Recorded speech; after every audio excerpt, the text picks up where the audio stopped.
ગુજરાત તરફ પ્રસાર કરી રહ્યો છે. આજે પણ સુરત, ભરૂચ, વલસાડ દરેક જગ્યાએ વરસાદી વરસાદ અને રાજકોટ જિલ્લામાં પણ આજે રાત્રેથી આપણે વરસાદ એક્સપેક્ટ કરીએ છીએ.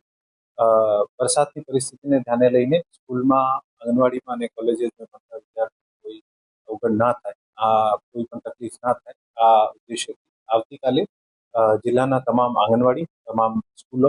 અને તમામ કોલેજો, નિજી અને સરકારી તમામમાં રજા જાહેર કરવામાં આવે છે. અને ગામના જે પણ રૂરલ વિસ્તારના સ્કૂલ્સ છે, આમાં અમે ડીપીઓશ્રીને વિનંતી કરી છે કે જે પણ શિક્ષક છે આ સ્કૂલમાં રહે, વિદ્યાર્થીઓને સ્કૂલમાં નહીં આવવાનું, શિક્ષક રહે, જેથી ગામમાં કોઈ પણ પ્રકારનો સ્થળાંતરનો પ્રશ્ન હોય અથવા આશ્રય આપવાનો થતો હોય સ્કૂલમાં, તો સ્કૂલમાં શિક્ષકો જે છે આ મદદ કરી શકે છે.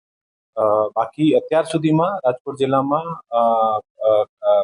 નાની મોટી બુંદાબાંદી અમુક જગ્યાએ થઈ છે, મોટો વરસાદ નથી થયો અને આપણે અપેક્ષા રાખીએ છીએ કે આવનારા સમયમાં પણ વરસાદ જે છે આના મુજબ આપણે પ્રયત્ન કરીએ અને ઓછામાં ઓછું જાનમાલ હાનિ જે છે આ થવા દઈએ. આજે પણ મેં